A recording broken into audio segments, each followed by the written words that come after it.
Hi, for this discussion, I watched Essentials, a documentary that focuses on the American essential workers and in the reality of income inequality. This video or documentary followed workers that keep in jobs that keep the society running, such as home health, agriculture, retail, transportation, and food services.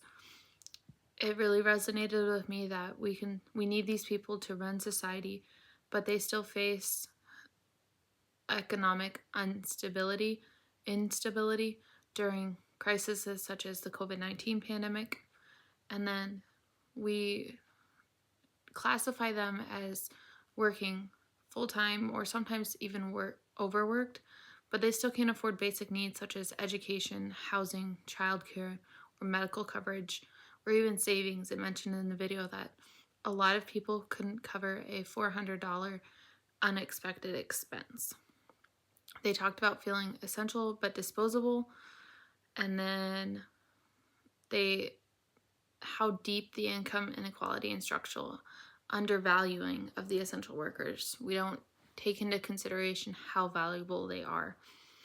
And then it doesn't live in isolation, but when they don't earn the wage that matches the cost of living, it creates a chain reaction for additional social concerns. Low wages leads to housing instability, food insecurity, worsening physical and mental health, chronic stress, and many workers struggle to afford childcare, which limits the job opportunities because of their children and prevents career advancement. Education becomes inaccessible because the tuition or the certificates that they need are just too pricey for them, and all of this combined is long-term financial crisis. They can't really afford anything. Families can experience stress, burnout, limited time and resources for their children because they're overworked. They can't afford these after-school programs, and then we depend on these low-wage laborers while we keep raising the cost of living. And then healthcare systems strain because many workers lack the coverage to be able to go in for medical care, so they delay it until it's absolutely almost life or death. And then education suffers because the workers can't afford the training. The government has the power to change this.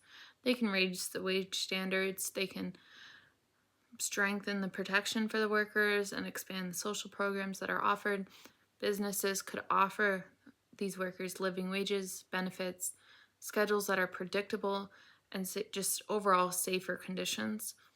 Educational institutions could provide affordable pathways, such as take a class here, take a class there, or base it off of their income. And then media and just public awareness. We could manifest or intend to raise the minimum wage, food and housing to reduce the poverty, tax credits to support working families, public recognition to elevate respect, or the reality of it is wages remain far below the actual cost of living. Aid programs such as SNAP, EBT have strict limits and can't reach everybody. And essential workers, the praise didn't last into long-term policy care. We praised essential workers throughout the pandemic, but what happened when the pandemic was over? They just went back to their normal life of being overworked. The temporary COVID support vanished, just putting them right back to be vulnerable. There are laws and safety nets and just overall public responses. There are minimum wage policies, but that varies widely from state to state. Minimum wage could be $10 in one state and $15 in another. SNAP, WIC, and other food assistance programs are just hard to get into overall. Housing assistance and rental support also is income-based or how you're living. They earned income tax credit and child tax credit, unemployment insurance. The stimulus checks and hazard pay from COVID just disappeared. They were temporary and not really real solutions.